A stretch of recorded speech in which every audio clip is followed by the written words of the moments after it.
So we're live. I'm just going to shut off the feed. We're live. Hello, Remax Center City. Thank you for joining us. We're probably just going to, wait maybe a minute or two until people jump on. So for those of you who don't know who this amazing woman is, this is Marianne Gillespie. I've known how long have we known each other for? Since probably a long time, probably a little bit, maybe 10 years? I think. 10 years about 10 years. It feels like 29. It feels like I've known you my whole life, and I'm only 30. So yes, and I'm forever. 15. Yeah, forever. I'm 30 forever. Forever. All right. Okay, so let's jump in because we do. You've got something else to be on at 11:30, so we've got to. We can't go over time-wise. So topics we're going to cover today is new mindset, new directions, focusing on things and going outside the box, which I think is needed right now. That's pretty obvious. So, so coaching is Marianne's passion. She is an NLP practitioner, certified DISC coach, EQ coach, John Maxwell coach, landmark trained Disney leadership. In her free time, when she's not studying neurosciences, she runs marathons, surfs the world, spearfishes, and rescues puppy mill dogs, and will finish her first Ironman in 2019. She's known for her ability to bring record-breaking numbers, a record-breaking number of businesses to #1 in their fields through her skills, drive, accountability, and passion. Currently, her company works with over 350 business owners experiencing average profits of $2 million and 50% annual growth rate. So. Wow. We're actually, correction, Ironman is 2020. So I did my half Ironman in 2019, and we're up to over 730 clients right now. So that includes all of our group and our one-on-ones. So we're pretty awesome as far as that goes. And if you haven't figured it out by Matt's intro, you know what? We are passionate about coaching businesses. Yeah. That's it. And Marianne knows her shit. I know my shit, man. You know what? I think we're leading the way from what I'm hearing from the other ones. I think we don't have all the answers, but at least we're leading the way on some innovative ideas and some mindset that is really needed, especially in the business community and with realtors right now. And the fact that we're Canadian, I think also really Canadian founded, Canadian represented. I mean, it's a very big thing for us to be a Canadian. And also, as you guys know, we're with Remax as well. So it's excellent to be here. So it's great. Yeah. Awesome. So give us some ideas. What mindset shifts need to start occurring that maybe haven't or have started? Where, as agents, what do we really need to do to kind of move through this and not be paralyzed, I guess we could call it. At least that's how I kind of say it. Yeah, I think that the biggest thing that I'm looking at right now, and just to be honest, is that there's two types of kind of ways that we're going in this. We're seeing the turtle mentality, where everybody's going turtle, let's hide, and then we're seeing the lean in, the 20%ers, I guess is what we call them. We work with a lot of those. That's kind of our niche. So one of the things that we're looking at, I think right now, is it's a very different time for everybody. So we know that some people need to adjust. We're on week 3 for some people, week 4 for others. Our Quebec and New York clients were on, week 6 almost for them. So there's different things that, different timelines that we're dealing with. But one of the things that we're seeing is that if you are in a market that you've been deemed essential services, then it's our job, obviously, to provide essential services to the essential buyers and sellers. So with no disrespect to any brokers who are on this call or owners on this call, one of the most important things is that you guys, abide the guidelines. It's not a free-for-all, but we do have a very certain job to do in this. So from just warning anybody who's listening to this call, my mindset is not to turtle. So a lot of people go, oh my God, this girl is nuts. But I can tell you, we have over 700 real estate clients, and we are all in production. So even the ones who are in markets that are non-essential, we found ways, I could read you the messages, where they're still in production. So it's really a matter of, where do you want to go? Do you want to look at this as a really important time for us as real estate agents to kind of embrace what's happening? Even though some of us might be very scared in the background, we have a role to play, and that role is very important in this market in this time. So we're definitely the coaching company right now that's saying, let's come up with innovative ways. Let's really embrace what's happening right now, but let's also do our job. And we also recognize that our role as Red Apple Coaching is one of the things as the CEO. It's my job to say, look, our coaches, we have to keep in production. We need to help these small business owners as well, because if we all just stopped, not only would our brokerages go out of business, but the real estate market would probably crash too. So it's important that we understand what our role is, and our role that we're representing is not the turtle role. We're representing the let's get out there role. So that's my mindset. So what are some things that agents, give us some ideas that agents can be doing and how they can kind of pivot their business right now? Right. So what we're doing is that we've come up with ways that first thing you've got to really recognize is that this is not the easiest place for us to be. A lot of people, I worked in 2008 and 2009, I coached in the American economies. My two geographical areas was Florida and Las Vegas. And anybody who knows what happened in the United States in those 2 years, it was a very different, I would say it was harder then than it is what we're doing right now. So I'm finding my mindset is way different about what we're going through now, because we're seeing, this is something that we can see an ending in sight. There is a possibility. Whereas before we didn't have, the economies back then was terrible. So it was even worse what we were going through. I think from our perspective right now, we're asking everybody to just, let's go outside of the box. Okay. Like, let's just kind of get there. First thing you got to know is we're going virtual. Okay. So we're already virtual. But the biggest thing we're noticing though, is that virtual is not going to disappear. So it's going to be here till September, October. So there's going to be two types of agents that are showing up in this market. It's the 20% that's going to decide that they want to continue their business and become essential service providers, in which case those companies and those teams are really, and those agents are really excelling. So they have the most pressure, because you guys have to be out there looking at innovation, but you also have to be pivoting to the online world. So it's been a long 3-4 weeks for you guys. And we're noticing that it's worth it, because the other side of this, it's not going to change. If you think social distancing is going to change, it's not. What we're seeing in other areas, when they're gradually releasing agents out into the world, into a little bit of normalcy practices, the virtual world is critical. So if you're not getting into it now, you got to get into it. So for the agents who don't, I'm going to cover that first. For the agents who don't want to pivot into the let's do business and stuff, what we're recommending with you guys is very simple. First thing you've got to do is you have to check in with your database. If you haven't done that already, it's been 3 or 4 weeks, okay? You have to don't be oblivious to what the economy is going through. So even if you have a business and you're like, hey, my spouse might be working, I'm financially okay, please look at what's happening in your community, in your world. Okay, so get outside of your comfort zone or what's happening in your world and go, wait a second, if I'm looking at 1 million people a day applying for CERB, that must mean people need help. If 90% of the workforce in your city is out of business right now or shut down, there's people who need help. If landlords own places, there's people who need help. However, if you decide that that's just too much for you and your comfort zone is just turtling a little bit, then what I would suggest is an entry point. Couple things, start educating yourself on virtual tools. So really lean into those, educate yourself, start doing them. Second thing, call your database. Your whole database needs to be touched, okay?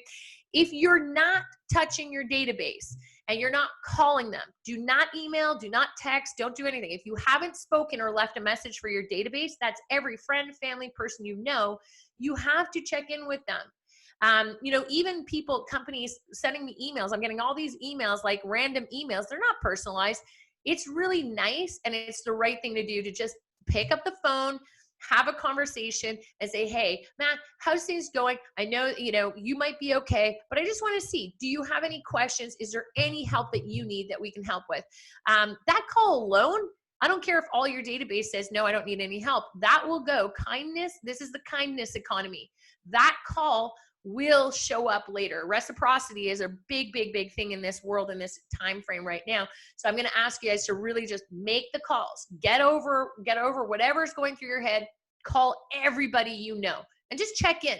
There's no script that you need to have that is sexy or special or anything like that. It's really just a matter of you guys making the calls. So that's the first level of engagement. If you haven't done that, just do it. Even if you want to turtle during this, it's okay.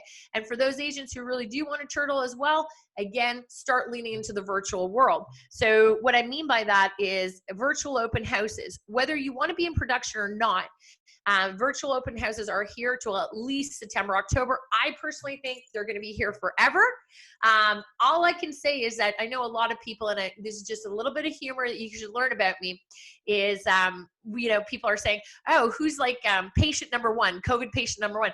I don't want to know that. I want to know who the first person in all of real estate who decided Sundays at 2 to 4 was the best time for us to do open houses. That's what I want to know, because I've wondered for 20 plus years in this industry, who came up with a Sunday afternoon, 2 to 4, ruin our days. I want to know who did that, because I'd like to change that. And this is the only chance I've seen in 20 plus years where we can change it. And if we're doing virtual open houses, they're finding that they're more popular on a Wednesday at 7 p.m. or a Friday at 12 p.m. or 1 p.m. But no longer are open houses 2 to 4 on a Sunday going to be popular anymore. And I kind of think that that's pretty cool, because I'm like, I don't want to work Sundays 2 to 4 anymore. I don't want my team working Sundays. I'd love them to have a Sunday afternoon off with their family. So even if you're not pivoting into sales, what we're suggesting with virtual open houses is get Zoom, get Loom, get watch parties going. But remember, your consumers don't know the virtual world. They don't. So the easiest thing for those of you to do is not practice with real listings, practice on your own house. So we're suggesting to our teams and our agents that we're coaching, we're saying just take your own house. You don't have to do it on a Sunday 2 to 4. Do it on a Wednesday night cocktail party, 7 o'clock.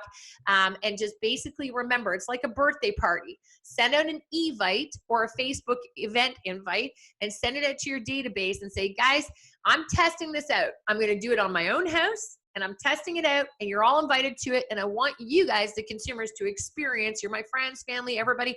I want you guys to experience what a virtual open house is going to look like. And we're going to do it on my house, and we're going to have fun. You're going to ask questions, and you're all going to show up. So we're seeing about 40 or 50 people showing up to those, and everybody's having fun. The kids are hanging off ceilings. The houses look like disastrous, but it's actually a lot of fun. And our clients, our databases are going, hey, thanks for showing us how this works. Agents are starting to get familiar with it. Start doing it now. Don't let go of every how and just go, never mind. Let it go. Any objections you have behind it, and have some fun with it. Just remember, if you're not inviting people to this virtual open house, you're having a birthday party without sending invites. So be very solid to get people going, because you're seeing all these virtual open houses and nobody's showing up to them. And I'm going, okay, in the real estate world, we don't just go show up at a house. Okay, think about it. We're shifting our businesses. So you don't just show up at a house and not put any signs or advertising. It's the same thing. If you're going to do it virtually, advertise it, but send out invites and get people to say that they're coming. So, and then you'll have a lot of fun. So try it out with your friends and family first. That's just one. Now, here's my thought process on those agents who, here's the reality. If you didn't have a strong business before the pandemic, you are not going to have a strong business now. It's just how it is. So don't blame the pandemic for you sitting on your butt. Okay. That's a really important thing. I say it all the time. If you have a team and your team never produced 5 appointments a week, all of a sudden, they're not going to produce 5 appointments a week. So really set your milestones really well. So don't blame the pandemic and be like, I can't sell houses and blah, blah, blah. It's like, no. It has nothing to do with the pandemic. It has to do with the work that you're putting in. So some of the creative things that we're doing and we're seeing right now is we're saying, if you didn't have a huge business before, challenge yourself a little bit to have the ability to build your database now. So I'll give you an example. Information. We're at light speed of information right now. So a couple of days ago, we let our coaching clients know, I said, look, we're pretty sure that HELOC is not going to be a lending option, especially with Scotia. It's going to be announced on Thursday of this week. So we ended up letting our clients know. We said, look, we knew 48 hours in advance. So I said, let everybody know, be first to put the information out on the internet, have an expert speak, get the registrations, and really look at that. Hey, Stacy. So anyway, really look at that and really lean into it and be like, here's the information, put it online, go do your interviews, get registrations, but be first to implement. We're also noticing, again, if we're essential service providers, we're coaching super heavy. I mean, one of the teams we coach is in Niagara, and they ended up, like, this is going to shock you guys, they had their best month ever. They had 300,000 GCI that they did in March alone. One of our other teams that we coach in the Barrie area, they did 45 transactions in the month of March, and, you know, totally fine. Another one of our clients, the Loeb team we just talked to this morning, they're a great Remax team. They were only a few deals short of their goals. That's it. And they had huge goals. They have 51 listings that are waiting to put on the market between the end of April and May 12th. So lots of teams are doing things. So watch, more importantly, who are the essential buyers and who are the essential sellers. The problem we're seeing right now, Matt, is too many people are going all over. So and they're becoming training buffs, and they're on Zoom, and they're just like now, right? They're just looking and they're going, gosh, I'm being told to do this, I'm being told to do that. Create your plan. Find the essential buyers and the essential sellers. So what I'm sort of coaching on is this, before we kind of get into all the... Can I just ask you a question? Yeah. So who is an essential buyer and who is an essential seller, as an example for people watching this? Great question. So an essential buyer and seller would be this. Okay, I'll give you an example. Right now, this is going to sound crazy, and it may work for some people, may not. But those of you who know me know I'm crazy. I know I'm very out of the box, but I mean, all of our clients are in production, every one of them. So I don't, I'm going to be very honest here. Divorce lawyers. Okay, so listen, the truth is that the divorce rate is about 2 out of 3. It's very high right now, and it's been high for a long time. One of the number one times for people to speak to divorce lawyers is right after Valentine's. Okay, it's just weird. It's one of the most trendiest times, I guess. I don't know. But anyway, I would think this will push a lot of people into that. So what I did is I started thinking about it, and I said, wait a second. I started hearing our coaching clients. Some of them were like, oh, I should let you know that when this is done, I'm going to be separating with my partner. And I'm like, huh? And then I started thinking, I never even thought about that, right? Because it's not my world. So I was like, all right, I wasn't thinking about it. So what we ended up doing is I said, let's call a few divorce lawyers in our city and let's have a good conversation with them about what's actually happening. They're telling us some of them, the popular ones, their phones are off the hook. Oh. So I'm like, okay, so if the divorce lawyers, their phones are off the hook, then I'm like, what are we doing to help those people? I mean, those are like, when this is done, some of them aren't waiting until it's done. Let's be honest with you. They're not even waiting till this is done. They're going, this is a little too much. This is a little too stressful. It's not really working out with us. Boom, boom, boom. And I said, okay. So I said, that's fine. So we start saying, call the divorce lawyers and just ask them and say, hey, listen, guys, are you busy? And if they're busy, great. If they're not busy, that's okay. There happens to be probably 300 plus. There's 475 divorce lawyers in our city.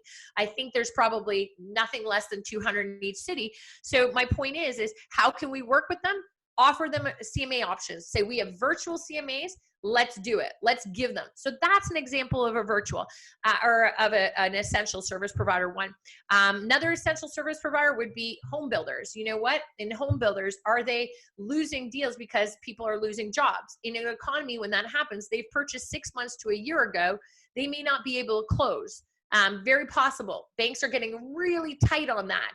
So you know what? If they can't close, that's okay. What can we do to help? We can, put their inventory on the market. We can help try to see if we can find a buyer for that house that they have so they don't lose everything. But there's things that we can do. A lot of the home builders have said to us, please put our product on the market. Essential services, that's another one. Unfortunately, one of our clients was telling us that, just calling their database, they found out that there was a few seniors that had houses that need to be sold, like parents of some of their clients. And so they're like, put the house on the market. So that's an essential service provider. Unfortunately, people are passing away, and with 80% of realtors shutting down their businesses, essentially, that's what they're doing. Then what happens to all those people that do need us? Because it's not the best timing. I mean, one of my coaching clients' mom died a couple weeks ago. You know what? It wasn't planned. It had nothing to do with COVID. It wasn't planned. and 80% of realtors shut down. Who's he going to use? And I'm seeing that everywhere. I'm seeing these clients and friends and referrals coming in. They're going, nobody's calling us. Nobody's doing anything. Another essential service provider client would be all the small businesses. So there's a great post that we shared. We did it with one of the teams, and then we started implementing it with all of the teams we coach. I'm going to read it to you. The post is really easy on Facebook, like super duper easy. And the post says, very easy. I said to my client, I said, post this. What local businesses do you love that could use some support? That's it. They posted that on Facebook. They got over 100 people sending in, tagging businesses, tagging the business owners, and just saying, this one, this one, this one. So many business owners are suffering right now, small business owners. They need help. And it's our role to help them if they need it. I'm not calling a small business owner that's tagged and saying, hey, do you want to list your house? Do you want to buy a house? It's not my role. Our role is to say, let's pick up the phone. Let's actually reach out and be like, hey, Matt, listen, Johnny over there tagged you on our Facebook post, and he said that you're a small business owner. You own Santa Sal's houses, and we wanted to know, is there anything that we can do to help you? We have a lot of connections. How can we support your business? What can we do to help? Okay. Again, if we're not reaching out to small business owners, and we're essential service providers, and small business owners are the hardest ones to get hit right now and need our help the most, then I'm kind of confused what we're doing, and how are we ever going, like, we're supposed to be the community support advocates. How are we going to go into these companies or these small businesses in another, let's say, month, 2 months, and look them in the face and say we did nothing to reach out and see if they needed us? And they do. They have investment properties. They have personal houses. They need refinancing. They need help. They need connections. Mm-hmm. And that's what we're here for. So those are the essential service providers and the opportunities that you're seeing in the marketplace right now. When 80% of realtors are shifting left, we want to shift right and say, how can we help them? As an essential service provider, we're needed. So let's find the people that actually need us. Make sense? Total sense. Yeah. So like we're seeing everything too. Like, so again, we're seeing that. Airbnbs, there's another example. Airbnbs are suffering. So I had, where I got the Airbnb idea from is, I'm an Ironman. A lot of people know that I do Ironmans and stuff. And one of the most important things with me is when I do Ironmans, I essentially, I book places all over and I travel a lot. So I use Airbnbs like crazy. Well, Mont Tremblant was my next Ironman. Mont Tremblant is only an hour and a half from my house. And I was training for it. It's in the end of June. And one of the things about that is I booked a place. I booked it on Airbnb. So I reached out and I said, Ironman in Tremblant is going to be canceled. There's no international travel till the end of June. So there's no possible way that we're going to be doing the Ironman in Tremblant.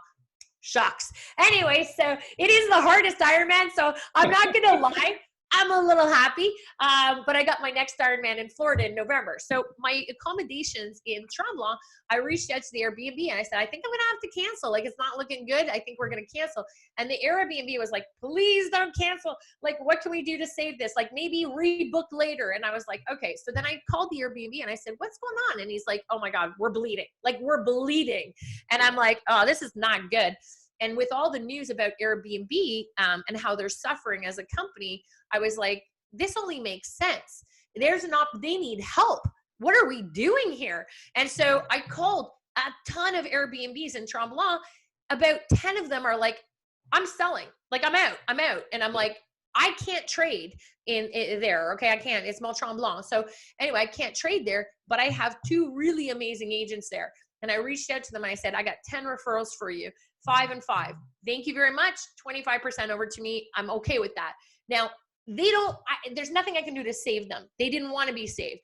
But I started saying there's an opportunity. So again, calling them and just having a conversation. What we also did is we accumulated and came up with a list of 30, 60 days of where because people are going to be working from home for a long time. And we came up with a list of Airbnb owners that are willing to come up with great 30 and 60 and 90-day rates. We're building a list, and we're going to take people from Ottawa who are thinking, I can work from home. I need to put my place on the market in May. And instead of staging services and things like that, we're incorporating Airbnb services into our listing packages, saying, listen, move out of your house in May, Go stay over there. It'll be sanitized, clean. We have services to do that. Go stay there for 30 to 60 days on us because we negotiated great rates. It's perfect. And yep. And we said, go stay there for 30 to 60 days. It's work from home. You'll have internet, you'll have this, you'll have that. But, you know, we obviously have to do it in a safe, correct way, but we're supporting that as well. So we're looking for those opportunities. And I'm like, how are we not calling the Airbnbs? Those are mom and pop people, some of them, that investors that bought into them, and that equity and what they're getting from that, they can't afford to watch their Airbnbs in peak season. This is peak season for Tremblant, and it's shut down, the hills. So they're like $20 a night. They're like, what can we do? And I'm like, $1,000 a month to stay at your place? Okay, we'll do it. So you kind of have to pivot a little, but you also have to be creative. And you also have to remember, by just reaching out and calling those Airbnbs, even the local ones, we're doing our job. We're offering help, we're offering assistance, and we're offering connections. How can we help you? Right? Beautiful. Yeah, I think so. Yeah. And don't forget too, guys, creating portals. Your company, your office, you know, I know you've got some great people in your office. Create a virtual open house portal. If anybody hasn't in your office locked down, virtual open house is London. I mean, I would do that. I'd be like, virtual open house, London URL. Look at you, you're like, so anyway, but I mean, that should be a URL that your office has, and get every single person in your Remax office and be like, put our virtual open houses on here in this URL or in this Facebook site. Create a Facebook site, virtual open houses London, like whatever you can do to start creating the portals, because exclusive listings, opportunities, all those people who expire, or maybe they don't want that, they want to promote their house virtually, get in it. There's opportunities everywhere. Do not turtle. Get in it is what I'm saying, right? Make sense? Total sense. Yeah, I love this stuff. I just get jacked up about it. I mean, they're saying that, you know, the other thing that we're looking at is townhouses is going to be the move up, because there's going to be a work from home economy that is going to explode. So if you're a cold caller, then cold call townhouses. You're going to be looking at them to move up. Don't spend your time cold calling, you know, houses like that have big houses with the home offices. We're not interested in those. Call the townhouse mover uppers. They've been at home for 3-4 weeks. I'm pretty sure that they're like, get me out of here. Condo owners, apartment owners, they're going, 4 walls, 1,000 square feet. I have a lot of square footage, and I'm jonesing. So like, you know what? So yeah, me too. Yeah. I'm just like, there's no house that would be big enough for me. I'm actually looking at bigger houses going, this is a big house, but you know, it's not so big anymore. So it's about, Matt, really what it is it's about, are we finding the essential service providers? Another thing you have to think about too is, are you finding, like, what about landlords and tenants? You know, are you putting information out there? You know, all the people who could afford 1 month of non-rent payment, are we putting out there and finding and reaching out and going on the landlord sites and looking for people who are struggling and saying, hey, if you're a landlord and you didn't get paid rent 1 month and you can't afford 2 months, don't think that your property is not, you know, able to get rid of, or there's nothing you can do about it. Reach out to us. Yep. You don't have to have all the answers, but you have to start finding those people who need you guys. Because if you don't find the people who need you guys, what's going to happen is that you're going to end up on the other side of this, and you're not going to have the business. You're just not, which means your income is going to be postponed till 3rd, 4th quarter. And you want to actually mitigate that by having appointments now. So we're sort of also asking, and I know I'm talking a lot because I want you guys to get a ton of stuff out of this. I'm not a fluffy person. So we're saying average, if you guys want to know, we're going for 3 to 5 virtual appointments per agent. Is our goal for this week. Next week, we're increasing our goals to 5 to 10 appointments per agent, virtually, by the way, virtual appointments. And our indicator is that if you're doing that, then you're lining up your business for when we're on the other side of this with people who urgently need us. If you're not getting those people, then you're talking not to typically the right person. Yeah. And just even doing those business calls, I can tell you, like, it's restaurant owners, everything. It's not enough to just say, buy gift cards. It's not enough to actually just say, hey, I'm going to tag my local business. Pick up the phone, have real life conversations, and lean into that, because there are so many people in your city that need help. And this is our one moment, our one opportunity that we can really lean in, help them. And like I said, reciprocity happens And also it's important. They're not telling people when we're on the phones with business owners, and this is across the board. I'm hearing with every city of agents we coach in, the small business owners are saying, we're not hearing from anybody. Like, we're on our own, and I'm like, holy smokes, man. Like, I don't know. Like, I know a lot of people are secure in this economy, but it breaks my heart to see small business owners, struggling and feeling like nobody's reaching out to them. So why not have the RE/MAX office be the leaders of saying, you know what, we're going this direction. We're going to pour in and we're going to do everything we can to help you guys, because when the market's great, you know what, that's a different story. When the market goes into this, or if it goes into a point where other people can't work and they're losing incomes and stuff, that's not the time for realtors to hide. That's the time for us to prove that we're worth something. And I think that that's a point that I brought up. I did a call with the another RE/MAX, couple other RE/MAX offices in Toronto and Ottawa. And I said, we have always fought discount brokers. Like, we've always fought our commission worth. And what people aren't seeing is what's going to happen on the brokerage level and what's going to happen on the agent level is the new way of doing business is going to be in 30 to 60 days from now.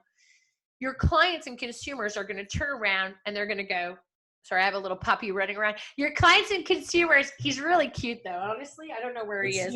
Oh, here he is. Hang on. Oh, there he is. Hi. Hello, everybody. He's like, his name is Spike. He's 4.5 pounds. And he'll bite your head off if you're mean to me. He's the toughest little dude around. Anyway, so long story, that's why I called him Spike. Anyway, 4.5 pounds, you got to give him a badass name. Anyway, so what we're seeing is on the other side of this, which is the scary part of this, is this. When you get to the other side of it, in 30, 60 days, whatever it is, we don't have a crystal ball, but when you get to the other side, the question is going to become, hey, Matt, you know what? I'm interviewing 4 agents to sell my house because guess what? I can't afford to keep it anymore, or whatever, my investment property or whatever it is. Yeah. And they're going to say things like this. What did you do when the world was falling apart? Okay. Because nobody knew. Okay. We were all scared and we didn't know. And that's how some people see it. So when everything was going on in this pandemic, what did your team do to help other people? Because that's what's going to happen. And it's going to be a really good question. Oh, it's going to be good. It gets better. Oh, it's going to get really good. So they're going to sit back and say, what did you guys do? And then they're going to look at your brokerage. And then they're going to say to the brokerage A, brokerage B. What did you guys do to help the community? What did you guys do to reach out? And what did brokerage B do? And so I'm kind of at that proponent where I'm going, this is something very interesting that's going to happen, because people are not going to be in the position, like in 2008 and 2009, we were coaching people saying, hey, they're losing their houses. If you don't know what's happening in the economy, you're disengaged to what's happening in the world. And you can't hide from that. You have to understand not everybody is doing well right now. If a million people are applying for CERB and unemployment benefits are through the roof right now and their predictions are happening, then we have to really be aware, what is the public questioning us? What are they going to ask about us in 30 days when they have no choice but to sell or to buy or to change incomes or whatever the case is?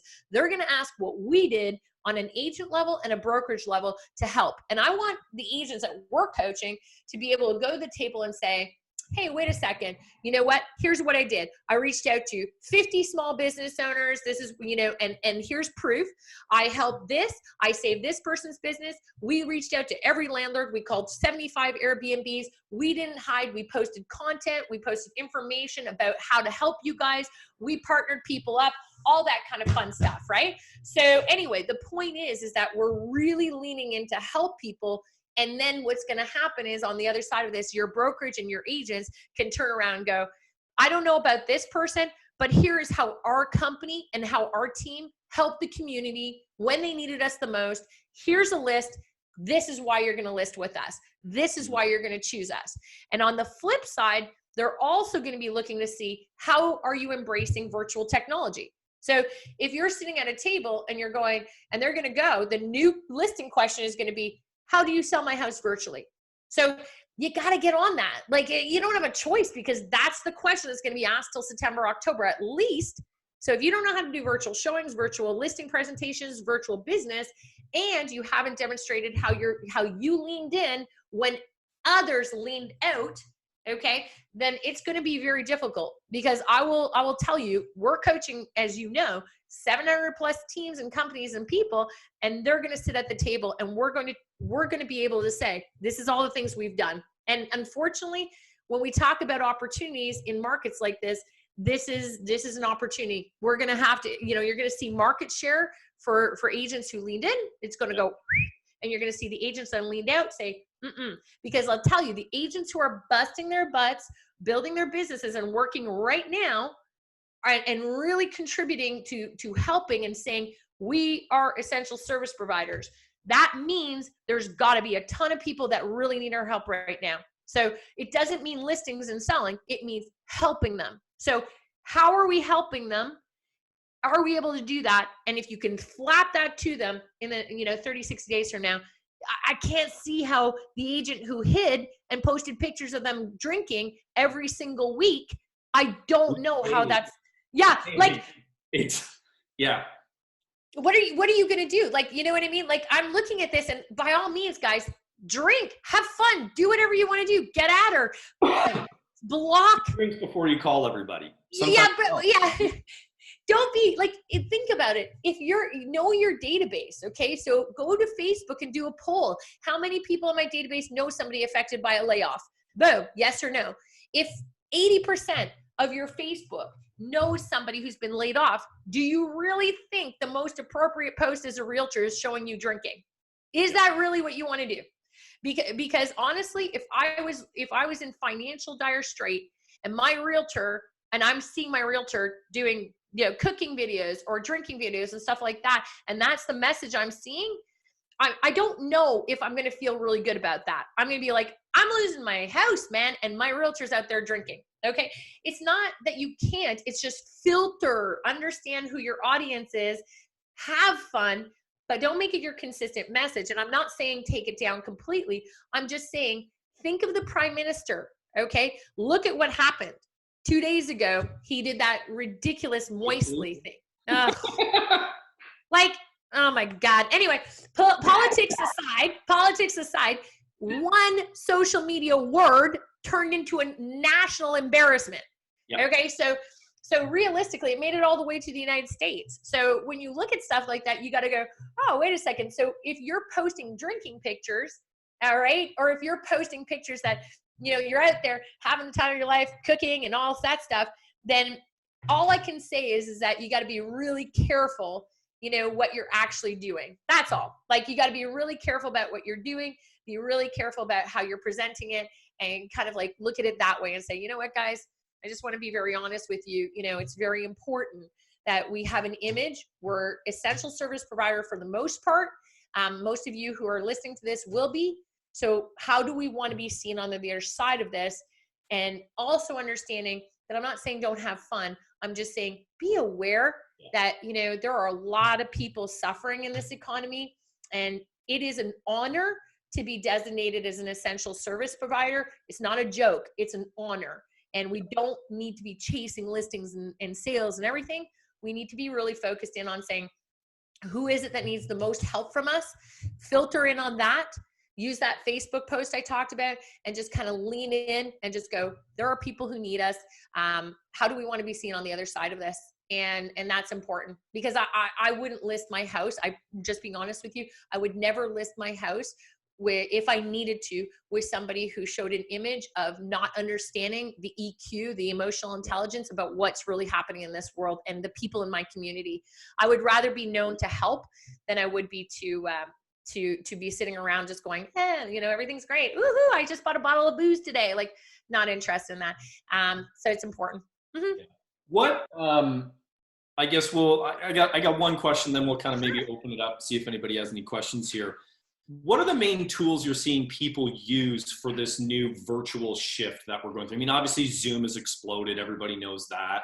But are there any other, tools or platforms that you've noticed people like, hey, this is working. Hey, that's working. What kind of input can you give us? Okay. So I think, like, from the virtual world, again, it's nice to see, like, my opinion is you can use anything. You can use Loom for videos. It's a great fruit. I like Loom. You can use Loom. You can use Zoom. You can use Facebook watch parties. They're super fun as well. Instagram live TV is super popular as well. We're seeing shifts over to YouTube. I think the bigger message is this, is there's so much content right now that you got to be short.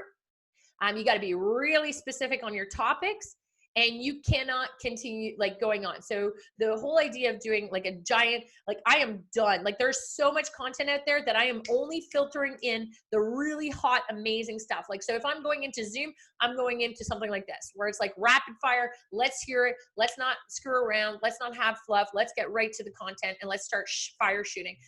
So we're seeing that as a trend. Make the videos short, make the videos really content engaging, and be very specific to people's problems. Okay, so the other thing you have to remember, like I said at the beginning of the call, be very conscious that the consumer isn't aware of the virtual world like we are.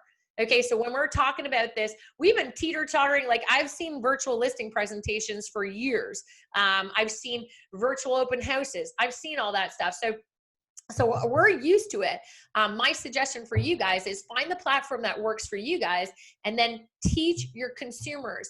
Who out there has a guide that they're giving consumers right now saying, here's what a virtual open house really is? I mean, it's like we just kind of assume that everybody in the society is going to be like, the realtors have shifted into virtual world. I get it. They're dealing with their own. They have no idea. They're dealing with their own stuff right now. So they don't have any clue on that. So whether you do it watch party, whether you do it by Zoom, make sure you have a guide that goes out to them that is simple, that says, here it is. This is what a virtual watch party is. I mean, we're flipping these things out to our consumers, and they're going, it's hurting their head. And there's something that was really cool for one of my clients, which I thought was really good, is I was explaining to him, because we were talking about technology, and one of my family members lives in China, and he was saying to me, and he's genius, and he develops technology that is like years ahead of everybody else, which is really hilarious considering I think I'm the last person ever to sign up for Instagram. Anyway, I'm like, everybody who knows me knows I'm like, you know what, like all this technology is great, but man, I run at high speeds and I'm like, this is crazy. If it involves 3 steps, I zone out. So anyway, long story short, he was telling me, he's like, society and the public, when you give too much too fast, they shut everything down. They don't look at anything. They just go, that's a lot, that's too much. So stick with the platform, make it consistent, and then give people, for gosh sakes, give people an outline of what you're asking them to do. Like, they don't know what a watch party is. Like, they have no idea. So start off with a fun watch party and be like, we're going to show you guys, teach your consumers. A great thing for RE/MAX to do would be, like I said, create the virtual open house portal and keep it all in one place. Smart idea. Second smart idea is to be like, have RE/MAX as an office, educating consumers, saying, hey guys, we know that you're hearing a lot of crazy shifting, that we're moving to the virtual world. We don't want to leave you behind. So join us for our weekly series of how you can learn how to use our technology at the same time as us. No brokerage has done that yet. I would be doing that every single week. I'd be like, here is our RE/MAX series. This is what we're doing. So come join us for a tutorial on how our future of showing houses is going to look. The public, we're assuming they don't have a clue what a virtual CMA is. They don't know. So if they don't know, are we helping them? Like how are we coaching them? How are we training them? So every RE/MAX office, every brokerage should be going, you know what?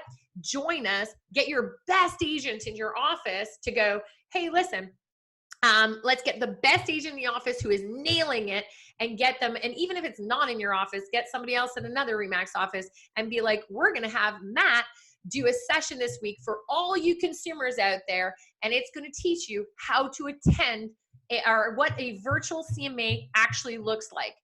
Let's educate the consumers, because we're leaving them behind.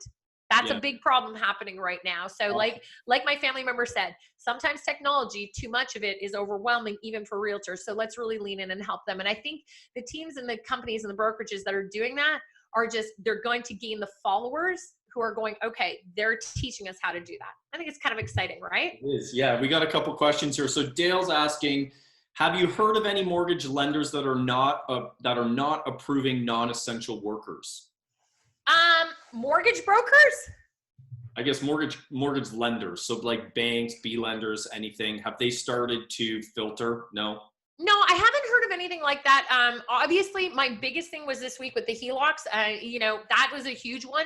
So you got to be really careful about that.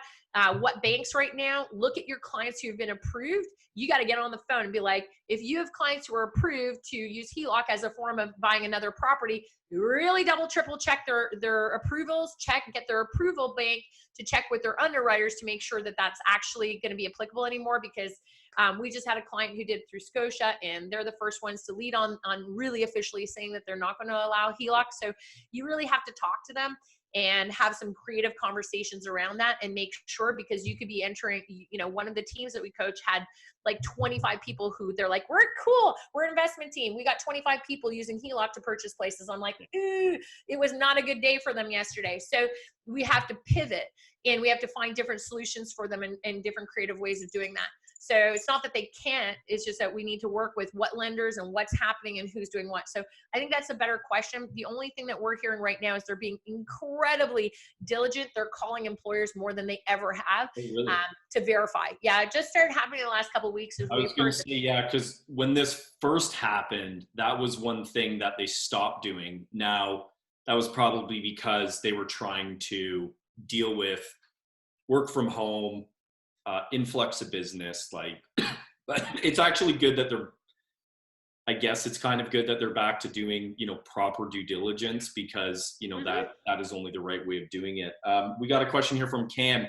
Marianne, what is the key to a good virtual open house, and who do you know that is currently crushing it?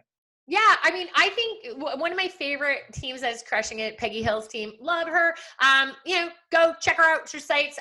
But I love her advertising for it. I think just the key to a good virtual open house, which I covered earlier, is please understand your consumers don't get it yet. Okay. And even us as agents don't get it. So like I said, do your first one on your own house, have a ton of fun with it. Sarah Loeb did that. Like lots of teams are doing it, like super fun stuff. And, when you challenge to have it, the key to a great virtual open house is attendance. That's the key. So again, like I said, portals where people can go, one portal, one site, one area. Okay. It's too confusing to be searching all over the place. So one area, one site, get it all there. Practice again with your own house. And for gosh sakes, remember, it's like having a birthday party and sending out no invites. Okay, so just because we moved to the virtual world, it does not negate the fact that we still have to do the marketing behind it. So do the e-card invites, get 40 to 50 confirmed, get them in there, get them excited. What's going on? Are you going to do a draw during your virtual open house? It's Easter Bunny weekend, right? And also remember, it's creativity. No longer 2 to 4 on a Sunday is really the most trendiest things. I mean, I don't know anybody who wants to do 2 to 4 right now. Do evenings, do afternoons. Take advantage of the fact that people are at home. Chances of doing it at 12 o'clock, not great. Do it on Friday at 1. Do it on Wednesday at 7 o'clock at night, not the morning. But anyway, invite people, get jacked up and excited about it. Very, very important. What you really have to remember about this timeline right now is build your lists of people who need you. If the economy is hurting like it is, think of your business this way, and I'm hearing this across the board. Every business owner really should look quarter by quarter. If we're looking at a week results or a week statistics or anything like that, I want you guys to remember it's not pretty. Okay. So that's like me. Okay. Everybody knows I lost a lot of weight. I lost well over 100 pounds and I'm doing my best to not find it during the coronavirus. Okay. That's been consumption hasn't gone up. No. Oh no. No, this is not going to happen again.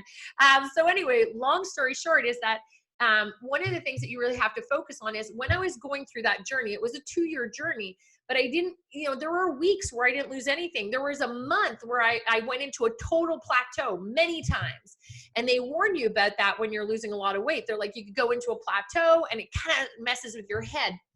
Be careful in real estate or in any business to not look at just 1 week. really take a look at it and go quarter by quarter is really where I look at things. And whether it's right or wrong, again, I'm not proposing that I'm not the expert, and I'm sure as heck not able to predict the future. And I've always been honest, but I do my best to try to predict week by week. But I look at quarterly by quarterly. The first quarter for most realtors was a very good quarter. If your first quarter wasn't good, I'll be honest with you, because a lot of people don't work Christmas, so they could have had a bad quarter. If you coach with us, everybody knows Christmas. Everybody knows Santa comes for one day. He doesn't come for a month in our coaching company. So we got you guys working so hard in December that I'm blessed. That was our big win this year, is we were like, we weren't loved by everybody for making you guys work in December, but man, I'm happy you guys did. So anyway, those of you who didn't work the first quarter, okay, you're going to go through a lot of pain. Like if you took Christmas off and you took your time in January, understand that maybe you didn't have the best results, but the first quarter should be good for most people. If your first quarter was good, check that off. Second quarter, it's obviously not even going to be close. Okay. You're going to have less showings, less this, less that. So understand we're on a pause right now. So again, you may still be seeing multiple offers and stuff, but understand this is a cycle. So budget your second quarter for a loss. Budget a big loss, budget a 50% loss. If 90% of people are unemployed and let's say, businesses are shut down and the government or economy, budget for a loss. We budgeted, and I said most of our teams, I'm like, budget for maybe a 50% slowdown. Understand if we're back, okay, so if the pressure, the pent-up buyers and sellers, and if this starts to go the right way, which nobody has any idea if it will, then that means we're probably going to see some pent-up buyers and sellers, and those urgent buyers and sellers that I'm telling you to look for now, we're going to see those start to reemerge come May, first, second week of May, hopefully if everything looks the way it is. So there's going to be a big need for our essential services in the next few weeks. So you find the clients now who need our help. That's it. You find them now. That will ensure that you have at least some income that starts to regenerate itself for, let's say, May, June. So you see that 50% loss maybe in revenue, but then understand your third quarter, you should be back into momentum. We're going to have more need than ever third quarter based on the economy. So that'll be your recharge, like your spring market. And then the fourth quarter, maybe, hopefully, again, we don't have predictors, but we should see that. If everything goes well, that's kind of an interesting strategy to look at.